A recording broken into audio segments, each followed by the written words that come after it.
savez, quand il décolle, dès que les roues se lèvent, on est toujours un petit peu assis derrière, là, par la pensée. Et surtout quand je sais qu'ils font des vols un petit peu où ils prennent une partie de risque, un petit peu depuis le sol, je les prends avec eux.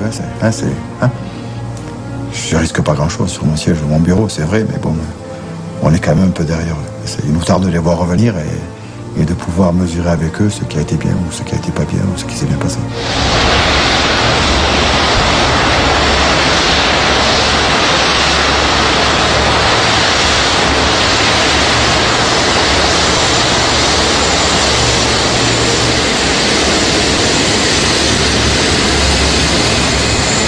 Oscar Whisky, le transpondeur 26 deux fois. 26, Oscar Whisky.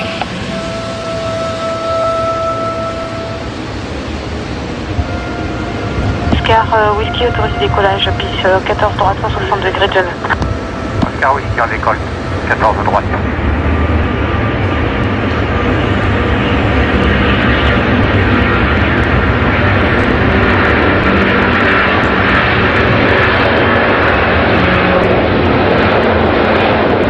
Les essais les plus critiques sont ceux qui touchent à la structure même de l'avion. Pilotes et ingénieurs vont tester le comportement de l'avion lors de brusques accélérations. Si la conception de l'avion n'est pas au point, les vibrations peuvent perturber son contrôle, endommager sa structure, voire le détruire. Vous dites pas que c'est pas bon, hein, c'est pas. Perfect.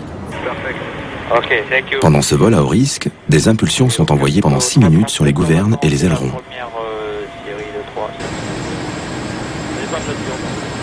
Le vol d'aujourd'hui, c'est un des nombreux vols de vibration. On fait vibrer l'avion pour déterminer son domaine de vol, pour regarder sa réponse. On va au-delà du domaine de vol qu'on va prescrire aux compagnies. Charge à nous de déterminer qu'effectivement ces marges sont sûres. Mike is ready. Good point, monsieur. Ok, outer elevator, 2, 1, stop. Pour le suivant. Ouais. On sera prêt. Ok, next one. Le prochain 262, c'est l'upper rudder. C'est aller à un point donné de vol, conjonction de nombre de Mach et d'altitude, et à ce point donné, d'envoyer des excitations sur la structure pour voir comment elle s'amortit. L'exercice là consiste à aller à ce point, mais pas au-delà, parce qu'au-delà, plus rien n'est garanti. Et on va mieux dans cette zone, Peter, bonne surveillance. De temps en temps. Il faut commencer là où vous êtes sûr qu'il ne se passe rien. Une fois que vous êtes confortable là, petit à petit, vous progressez. Il faut toujours commencer là où vous êtes sûr que ça va bien se passer. Quelque part, de toute façon, il y a des domaines qui sont tellement limites et tellement extrêmes qu'il n'y a aucune façon de valider les calculs que par faire l'essai lui-même. Moi, ça fait 35 ans que je pilote des avions. Un des secrets, c'est de jamais se laisser griser. Jamais. Autrement dit, il faut, à bord, pendant le vol, il faut pas trop prendre de plaisir. C'est-à-dire qu'il faut, dès que ça commence à devenir jouissif, il faut se méfier. Ce n'est qu'après, quand on a fini son vol et on se retourne et on regarde ce qu'on a fait, là on prend vraiment du plaisir. C'est-à-dire j'ai fait un bon vol, je suis resté toujours dans les limites de sécurité, j'ai fait exactement ce que je devais faire et je suis très heureux. Mais au cours du vol, il faut rester presque triste.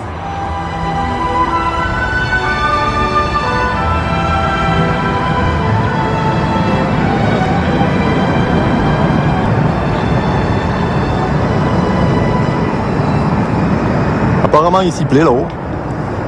Il ne veut plus descendre.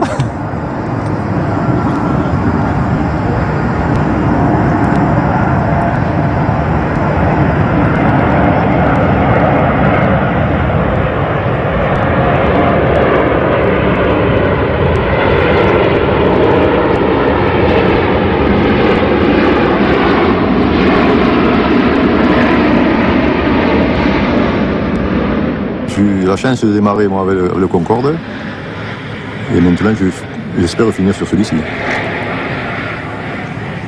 Mais j'ai fait de la structure. Et puis j'ai la chance aussi, je crois, enfin moi j'appelle ça de la chance, il y en a qui d'avoir fait de la structure, d'avoir fait du système et maintenant je finis avec la piste. Quoi. Enfin, pour moi c'est pas mal, j'aime bien.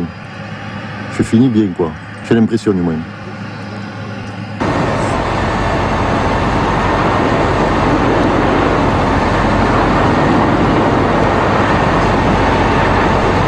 Tout le matériel donc est arrivé sur Istres, a été déchargé. Comme on peut le voir, ça fait déplacer beaucoup de choses, beaucoup de matériel. Donc une partie est nécessaire pour la mise en vol et l'autre partie est réservée au cas où, pendant l'essai piscine, l'avion sortirait de la piste, soit obligé donc de le ramener sur le béton pour le rentrer à Toulouse.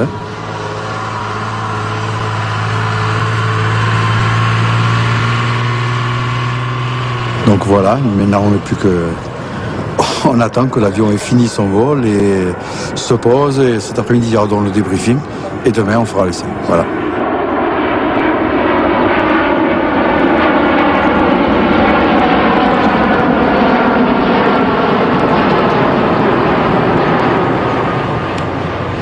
Avec ses 5 km de long, la base aérienne d'Istres dans le sud de la France possède la plus longue piste d'Europe. Cette piste a été retenue par la NASA dans le cas où la navette spatiale est à se poser en urgence. L'essai piscine consiste à faire passer l'avion à différentes vitesses dans 10 cm d'eau. Ce test a pour but de simuler l'atterrissage d'un avion de ligne qui se poserait sur une piste inondée. À bord, les ingénieurs vont vérifier que les moteurs ne seront pas noyés et surtout que le système de freinage reste totalement opérationnel. Il faut démontrer que l'avion est capable de rouler dans l'eau, donc on fait une piscine et...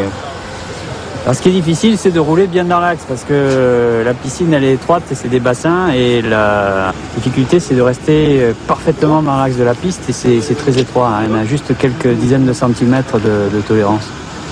C'est ce qui fait la difficulté de l'essai. Oscar Whiskey, pour nous c'est bon. Vous avez le dernier vent? Et le vent est du 0.